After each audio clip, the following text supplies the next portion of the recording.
there, listeners. It's your annoyingly optimistic host here, bringing you another season of the Annoyingly Optimistic Show. Welcome to Season 2, Voicemails to Tim. Now, let's meet Tim. He's been running his own small business for almost 3 years now, and let's just say he's hit a bit of a rough patch. You know how it is. Sometimes you get so stuck, you make yourself busy and just avoid finding the real problems. Well, that's Tim. So as a good friend, I decided to leave him a daily voicemail, if I can't get hold of him, filled with nuggets of inspiration, insight and wisdom, and downright brilliant ideas to help get him unstuck. Every day, in just under 10 minutes, I'll share some tips, tricks, and a healthy dose of optimism to get Tim, and maybe even you, back on track. Because let's face it, we're all a little tired, in need of help, and muddling through. So here we go. Oh wait, never mind. Tim's being busy. Here's the voicemail I left him today. Hi, Tim. How are you? Sorry I missed you again. Thanks for sending your email the other day. I'm glad the founder story kind of resonated and love what you've already sent me. We can work on that again soon. So I had just saying that in my mind, and I meant to call you yesterday about this, but it ran out of time. And it's something that there was something you said which pinged it up in my mind. And again, I've got to get better at acknowledging the people that I hear some of these amazing pearls of wisdom from. So it's about this idea of, what if your biggest weakness, the thing that you struggle with the most, the thing that you feel that you're really bad at, what if that was in fact your superpower? Now, stick with me with this. What this is, and again, I'll give you my version of this, and this you'll realize why this popped into my head after we did catch up the other day, is I have described myself for many years as 95% man. I'm great at starting things, of the ideas, of building them, and then I get close to the end, and I'm off to the next thing, the next kind of challenge. Now, again, there's a bit of dopamine in there. There's various other kind of things in that. But it's one of those things that, you know, in pure business speak, it's not a completer finisher. And this is always something that's kind of bugged me. That's kind of, oh God, that's not very good. This is seen as kind of like a weakness. Why can't I kind of finish these things? Now, one of the best things to do is find someone who loves the fine detail. And I'm actually a fine detail person, but it's that last kind of 5%.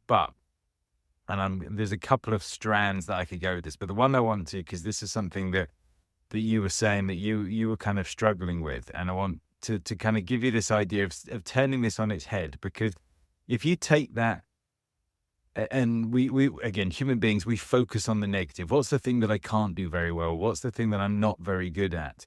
If we flip that on its head, and taking my example of the 95%, and go, well, okay, but I'm good at idea generating. I'm good at creating. I'm good at those early stages. I'm good at launching. I'm good at taking action. Then basically the not finishing part is not the key thing. It's the starting part. That then becomes a superpower. You flip it on its head in terms of what the thing you're not very good at. Okay, well, avoid that. Find some way of completing that, some way of passing that on, some way of getting somebody else to fill that shortcoming. So one of the things, you know, we were talking about, writing was one of the things that you don't particularly enjoy. And I've been setting a few kind of things where with, you know, writing kind of a lot. And one of the things we bounced, and I know you did this on your founder story. So, but you're great at communicating. You're great at talking to people, talking to customers, that passion, that enthusiasm, that excitement. So rather than focusing on that, I can't write, you know, what I got you to do was record, whether it's audio, video, and I think you said you did them on video. As you record yourself talking, getting excited, using your hands, you know, talking with your hands, getting that emotion, that passion out there, and just letting those words flow. And it's so easy now with various bits of online software and AI and all the rest of it to then take that video, take the transcription from that, and then start editing and tweaking that and realize that, yeah, okay, it might need some polish. It might need a change of tone. You might want to keep that tone, because often when we do try and write, it can become quite staid, and we're writing it at a certain kind of cadence and rhythm, which doesn't feel natural because it's not how we communicate and how we talk. Whereas when you create a transcript, it will capture some of that energy, and then you might, want to tweak it and tone it, but that will give you a much better writing style and a style that's much closer to you. So it's about identifying those things that you see as a weakness. And again, an exercise that I've done a few times now is write down all the things that I feel that are weaknesses. It's great to ask other people, what do they think your weaknesses are? People that know you. And then look at that and flip it. Well, okay, what's the flip side of this? If that's what I'm not good at, what's the other thing that I'm ignoring that I am good at? That then becomes my superpower. And it's one of those things that kind of unfair advantage, that kind of idea. So again, it's that positive, annoyingly optimistic kind of spin, but it's like whatever those weaknesses are, a weakness and this goes similar to what we're talking about, yeses and nos. Every time you say no to something, it's because you're screaming yes at something else. Every time you focus on, something I'm not particularly good at over here, generally we as human beings, we don't focus on that. Oh, well, that means I'm really good at this. And if you focus on that and make that a strength and build on that strength, that can often overcome the weakness because you can find a way to combat that weakness. So for me, it was identifying that kind of launch, that creation, and putting things in place so that I naturally finish and I naturally get things to an end because of the way I approach projects now, because I've realized that, okay, I love that initial enthusiasm, that enjoyment, that passion, but it tails off here and I can deal with that now. And again, there's some other things involved in that, as I said, but yes, I just wanted to throw that one at you that, write down those weaknesses, but not as a negative thing, but then flip them. What are the positives? Send me those list of negative things.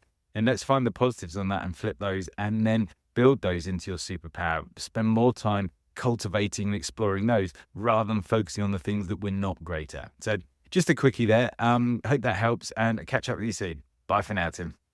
And that's it for today's episode of Voicemails to Tim on the Annoyingly Optimistic Show. Now remember, Tim might be busy, but we're all in this together. Whether you're tired, in need of help, or just muddling through, Tim is here for you because, well, Tim is you. Yes, you heard that right. Tim isn't just my friend, he's a reflection of all of us who are struggling to make it work. TIM stands for tired, in need of help, and muddling through. So if you're feeling like a Tim, you're not alone. For all those ambitious listeners, if you've got a burning business question, a quirky thought, or just want to see if you can leave an even weirder voicemail, head over to the website voicemailstotim.com, submit your question, and maybe, just maybe, you'll hear your idea in a future Voicemail to Tim. So until then, stay annoyingly optimistic, keep pushing forward, and remember, if life gives you lemons, leave a voicemail about it.